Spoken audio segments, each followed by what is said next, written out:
Hello, welcome to another episode of Meet the Mentalist. I'm joined today by Jamie Baum. Jamie, say hi. Hello, happy to be here. Good to see you, Jamie. Been looking forward to this one. You ready to rock and roll? I am. Okay, we're going to get to know you today. Let's start on the personal side. Tell me about your family.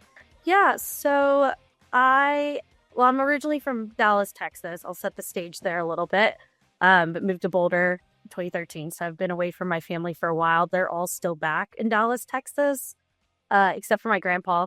I think he followed me out here, decided I was cool enough to follow out here, and he lives in Uray, Colorado, but very, very close with him, very close with my dad. My mom's my best friend. She's the coolest woman you'll ever meet, has the biggest heart.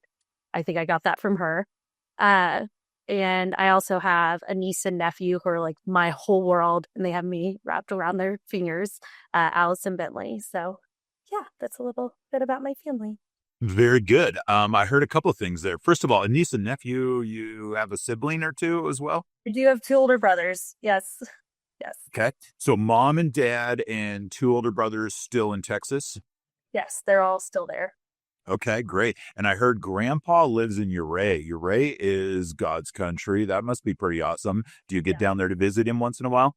Yeah. Get to go definitely a couple times a year, stay with him, or we do some camping with the whole family up in the mountains. It's really fun. Very fortunate. It's beautiful.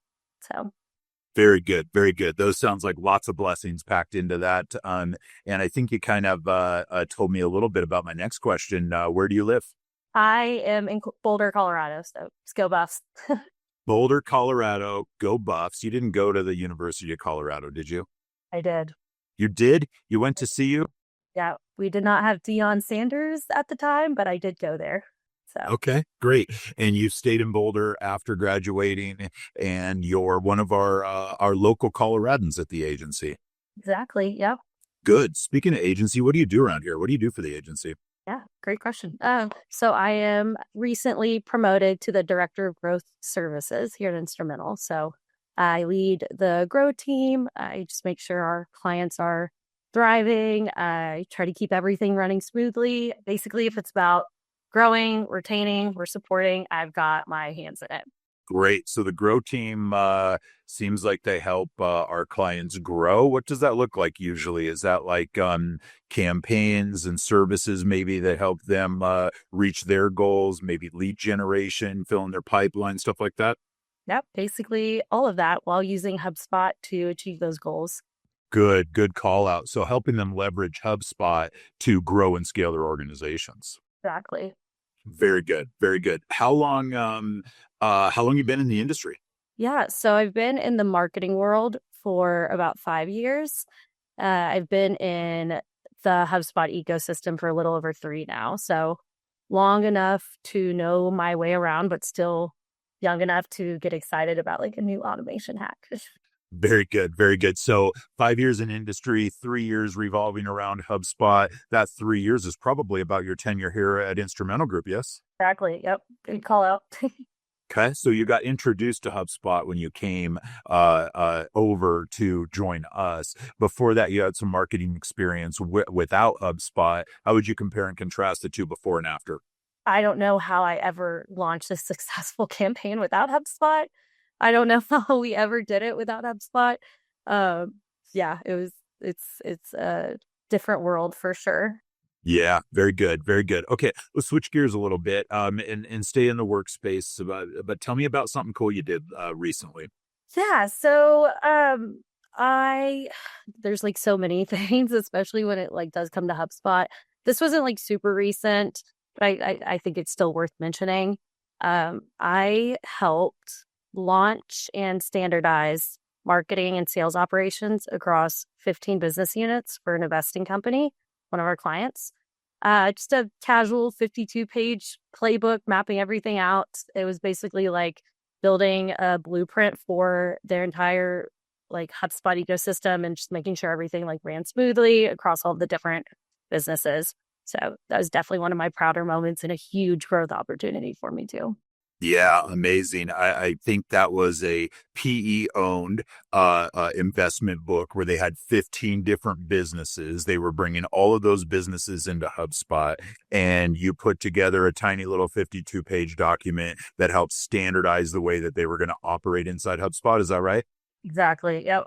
That's a great example. I like that. That's also a great example of how HubSpot can scale, but still be very connected, not cobbled or desperate, stuff like that, to be able to bring everything together in one place, to be able to roll up reporting, but give the individual businesses the ability to operate with their nuanced differences. Is that on track? Yep, exactly. So, we made sure we did a ton of discoveries and spent a lot of time with each individual business unit so that they still had their own processes while following the umbrella company's process as well. Amazing, amazing, really good example. All right, let's shift gears again. What do you do for fun? What does a good time look like to Jamie Baum? What do you do in your free time when you're not working? Yeah, well, it depends on the season. If it's fall, winter, or spring, I'm usually in the mountains skiing with my Icon Pass. I love to ski. I try to go every weekend. When the snow melts, so late spring, early summer, that's when I shift more to like camping, backpacking, hiking. I have a 11-year-old golden retriever, so he joins me on a lot of those adventures. So yeah, I just try to be outside as much as possible. I also really enjoy traveling, so I'm at 16 countries.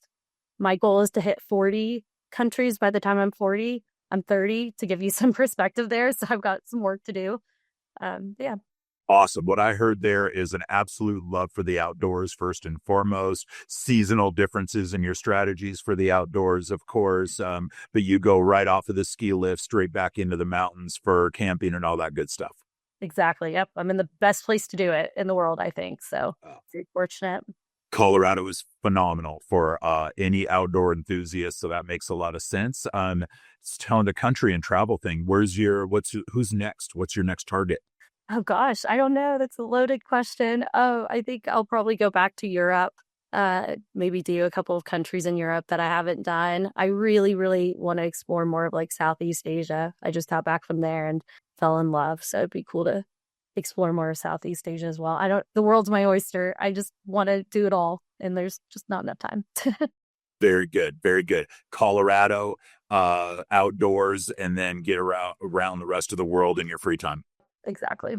Okay, good stuff. Any other like hobbies, special talents, anything like that that might be an oddity that people wouldn't expect? Oh gosh, special talent. I don't know. I think I'm pretty basic. uh no, I think I covered it. I think those are basically all of my hobbies. I know that's like really just weekend stuff. During the weekday I'm pretty boring. Honestly, just watch some TV, post up with my laptop, do some work, walk my dog, go to the gym. Nothing super crazy. I'm a really good cook. A lot of people don't know that about me. I'm really big on cooking and trying new things.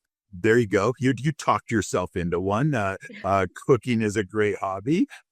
Good for you. That's awesome. Okay, you know how we end these things. We end these things with something powerful, something that'll carry, maybe something inspirational. Do you have any like favorite saying or favorite quote that you'd like to share with the group? Yeah, so my my go-to used to be like one of the four agreements, just because it's resonated so much with me. But funny enough, my current like favorite quote is one that you shared recently, and it really stuck with me. And I have it on a post-it note right here, so I'll read it. Leadership is communicating people's worth and potential so clearly that they are inspired to see it in themselves. By the one and only Stephen Covey. So. That's right. That's a Stephen Covey quote. I love it. Give me that one more time. Close us out with that quote one more time.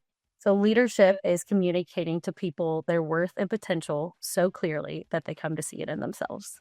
Boom. Wonderful. That is exactly the charge of a leader in this agency. And Jamie, I think that is something that you have clearly embraced and certainly exude throughout your work here in the agency. I know how much your team loves working with you, how much they respect you, and what a treasure you are to this agency. Thank you for all you do. Really appreciate you coming on today. But more importantly, I appreciate everything you do for our team and clients. Thank you very much.